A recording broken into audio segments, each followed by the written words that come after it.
Good morning, students. Myself, Bhomik Patel from Samrat Manpa Gurukul, Jai Sri Swaminarayan.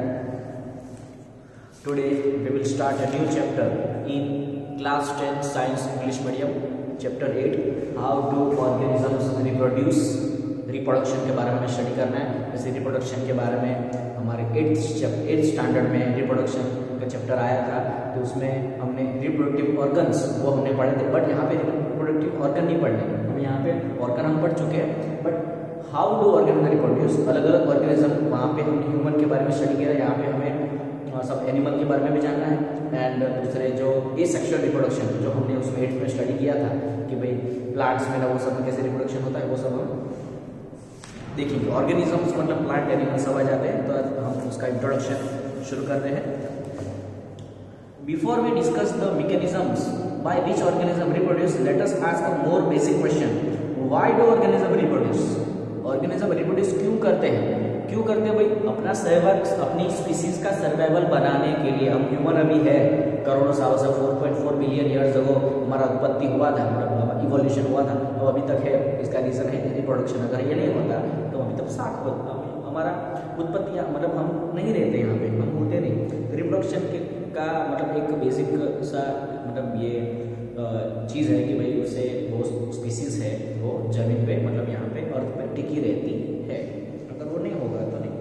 After all reproduction is not necessary to maintain life of individual organism, unlike the essential life process such as nutrition. मतलब ये एक life मतलब चीज़ है कि भाई देखो, nutrition मतलब खाना पीना, रेस्पिरेशन सांस लेना, वो सब एक्सक्रीशन, उसके साथ ये रिप्रोडक्शन भी जरूरी है। भाई ये सब हम करेंगे बट रिप्रोडक्शन नहीं होगा तो हमारे जैसे आगे हम कैसे बना पाएंगे? सिंपल, ठीक है। On the other hand, if an individual organism is going to create more individuals, a lot of its energy will be spent in the process, so why should individual organism waste energy in a process to do not need to stay alive? It would be interesting to discuss the possible answer in this classroom. मतलब ये reproduction में उसका बहुत सारा energy, बहुत सारा nutrition मतलब चला जाता है। हमें पता है कि मदर के लिए एक बच्चे को जन्म देना कोई इजी बात है नहीं, ठीक है।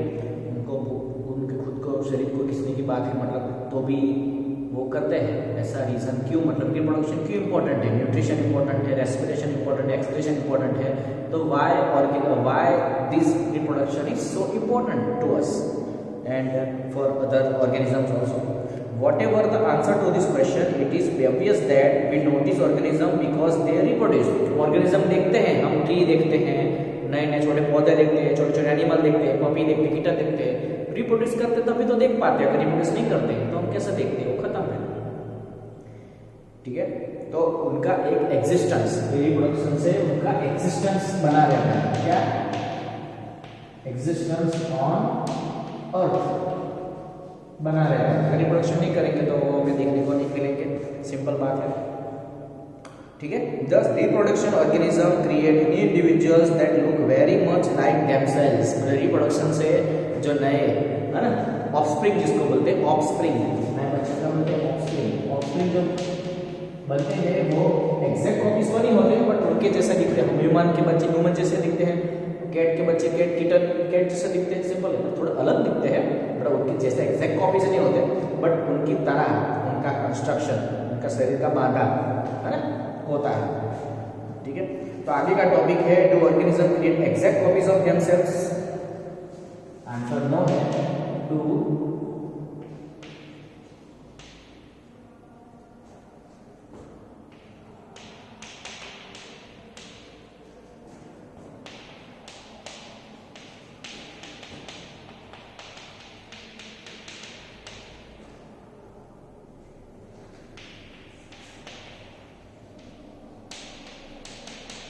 क्या ऑर्गेनिज्म अपने जैसे ही कॉपी बनाते हैं? Exact copy no, xerox machine नहीं है, एग्जैक्ट कॉपी बनेगी, प्रिंट नहीं हो रहा है, ठीक है। क्योंकि इसमें क्या होता है कि इसमें सेक्सुअल हो या एसेक्सुअल रिप्रोडक्शन, एसेक्सुअल रिप्रोडक्शन तो बिल्कुल हम 8th में पढ़ चुके हैं कि भाई उसमें मदर फादर दोनों के क्रोमोसोम्स, ठीक है, उनकी वजह से मतलब डीएनए की वजह से मतलब उनके कैरेक्टर उसमें ट्रांसफर होने से मदर फादर जैसे हमारा चेहरा ना वो सब आता है, तो उनकी हम एग्जैक्ट कॉपीज नहीं है क्योंकि मदर फादर दोनों की वजह से हम बने हैं। ठीक है, दोनों के गुण हमारे अंदर आ जाते हैं। एग्जैक्ट कॉपीज नहीं, हाँ उनके जैसे दिखते हैं, ह्यूमन की तरह दिखते हैं, बट उनके जैसे एग्जैक्टली हमारे पेरेंट्स जैसे हम नहीं होते। अगर ऐसा होता तो सब इंसान सेम ही शेप का सेम ही नहीं होता। हमारे जो एंसेस्टर है वो सब लोग इंसान, तो इंसान को हम पहचानते कैसे, ठीक है, कि मगरने की छगरने सब सेम दिखते हैं ना चाइना की तरह, तो ऐसा नहीं है ना। Organisms look similar because their body designs are similar. Organism similar दिखते हैं, उसका रीजन उनका बॉडी डिजाइन सेम है। मतलब ऑर्गेनिज्म रिप्रोड्यूस करता है तो उनके जो बच्चे होते हैं उनका बॉडी डिजाइन सेम होता है, बट एग्जैक्ट कॉपी नहीं होता।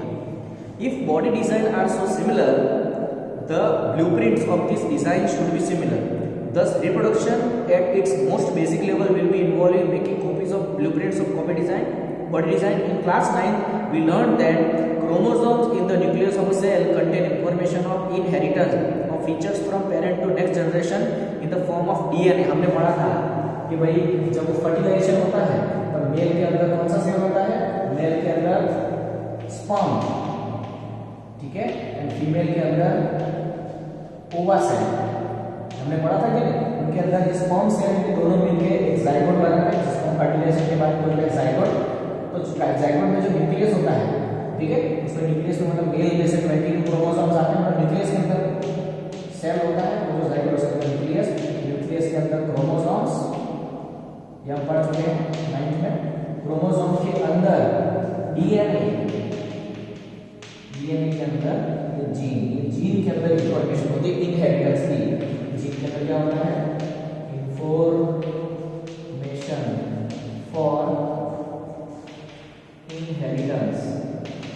इनहेरिटेंस मतलब आनुवंशिकता कहिए ना, मदर फादर में से हमारे में जो गुण आए हैं उनको इनहेरिटेंस बोलते हैं, और उसकी इंफॉर्मेशन जीन के अंदर होती है। डीएनए टेस्ट करवाते तो पता चलता है ना, हमने बहुत सारे ऐसे क्रिमिनल केसेस में वो सब के अंदर डीएनए टेस्ट वो सब आया होगा, तो सुना होगा आपने। तो ये जो जाइगोट बनता है उसके न्यूक्लियस के अंदर क्रोमोसोम, तो क्रोमोसोम है स्पर्म और ओवा सब दोनों में से आते हैं 22 in total, but 22 total 22 pair हुई, टोटल 44, तो डीएनए जीन। ओके, तो हमें इधर पता चल गया कि कैसा है। Therefore a basic event in reproduction is the creation of DNA copy. मतलब डीएनए का कॉपी बनना जरूरी है। मतलब आप समझ रहे हो, ये मेल के स्पर्म में से, मतलब मेल में से स्पर्म के थ्रू मतलब डीएनए की कॉपी आती है, फीमेल में से डीएनए की कॉपी आती है, मतलब जाइगोट के अंदर, दोनों के अंदर, न्यूक्लियस के अंदर, ठीक है। बाद में मदर फादर दोनों में से कैरेक्टर ट्रांसफर होते हैं। This creates two copies of DNA in a reproduction cell. They will need to be separated from each other. However, keeping one copy of DNA in the original cell and simply pushing the other one out would not work, because the copy pushed out would not have any organized cellular structure for maintaining life process. Therefore, DNA copying is accompanied by the creation of individual cellular apparatus, and then the DNA copies separate each with the other cellular apparatus respectively cell divides to give rise to two cells. मतलब cell के बारे में मैं समझाता हूँ कि actually होता क्या है कि यहाँ पे जो स्पर्म सेल है, ठीक है, स्पर्म सेल के अंदर जो क्रोमोसोम्स होते हैं, मतलब इसके अंदर न्यूक्लियस होता है, न्यूक्लियस के अंदर क्रोमोसोम होता है, क्रोमोसोम के अंदर डीएनए, तो डीएनए का कॉपी बनता है, एक रहता है, आगे धक्का दिया जाता है, और फीमेल में भी सेम ऐसा होता है। बट ये जो डीएनए की कॉपी होता है वो खुद अकेला कुछ नहीं कर सकता। जैसे कि अभी वायरस, कोरोना वायरस चल रहा है, तो कोरोना वायरस है, उसके अंदर सब ऑर्गेनली नहीं है, उसके पास सब मैकेनिज्म, इसीलिए वायरस चीज कैसी है, उनके पास खुद की कुछ पैरासाइट जैसा, वो खुद का कुछ नहीं लेके आते, वो हमारे बॉडी के अंदर आएगा। हमारे बॉडी के अंदर जो ऑर्गेनली है दूसरी, हम जो 9th में पढ़े हैं, गोल्गी apparatus है, एंडोप्लाज्मिक रेटिकुलम है, लाइसोसोम है, रिबोसोम है, उसका इस्तेमाल करके वो ग्रो करेगा। समझ आ रहा है? तो वैसे ही ये जो डीएनए कॉपी की जो इन्फॉर्मेशन है वो अकेला कुछ नहीं कर सकती, उसके लिए सेलुलर apparatus चाहिए। सेल apparatus के अंदर क्या आता है, वो जो ऑर्गेनल्स दूसरे वो सब होना चाहिए, जिसको हम प्रोटोप्लाज्म बोलते हैं। तो प्रोटोप्लाज्म होना जरूरी है। तो प्रोटोप्लाज्म मतलब सेल ऑर्गेनली इन दी सेल, सेल के अंदर न्यूक्लियस के अलावा जो भी ऑर्गेनल है उसको प्रोटोप्लाज्म बोलते हैं। पर्किंग चेक के साइंटिस्ट ने ढूंढा था, वो हमने 9th में पढ़ा था, ठीक है।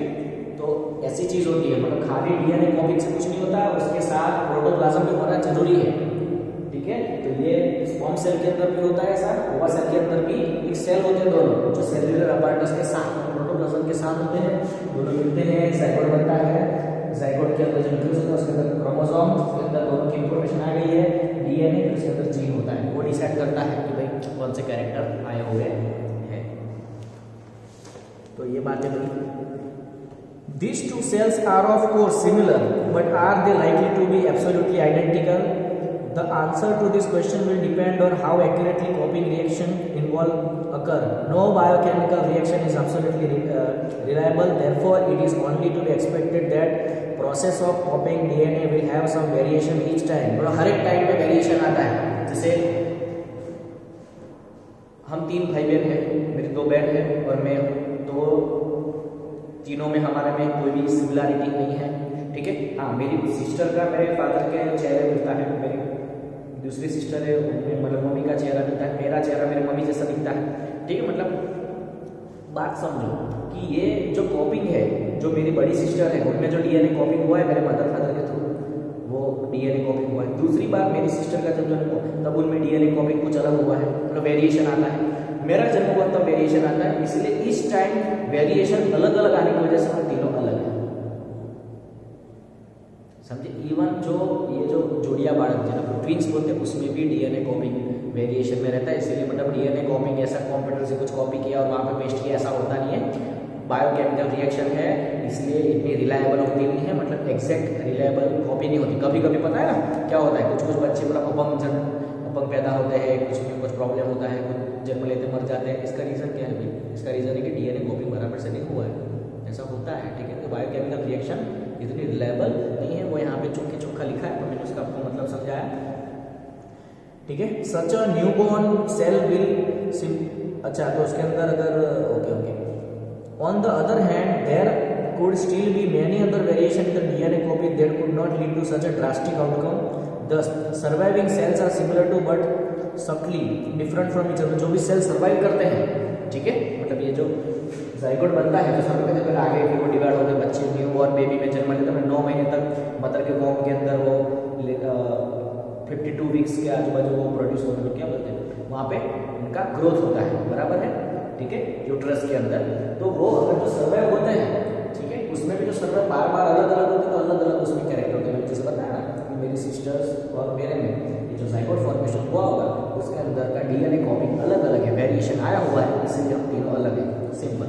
भले हम मदर फादर की सेम मदर फादर के है तो भी हमारे अंदर वेरिएशन है, बिकॉज डीएनए कॉपिंग ऐसे वेरिएशन में कभी कभी ऐसा ड्रास्टिक चेंज हो जाता है, तो कभी ये जाइगोट मतलब आगे जी ही नहीं पाता, सर्वाइव नहीं करता, मर जाता है.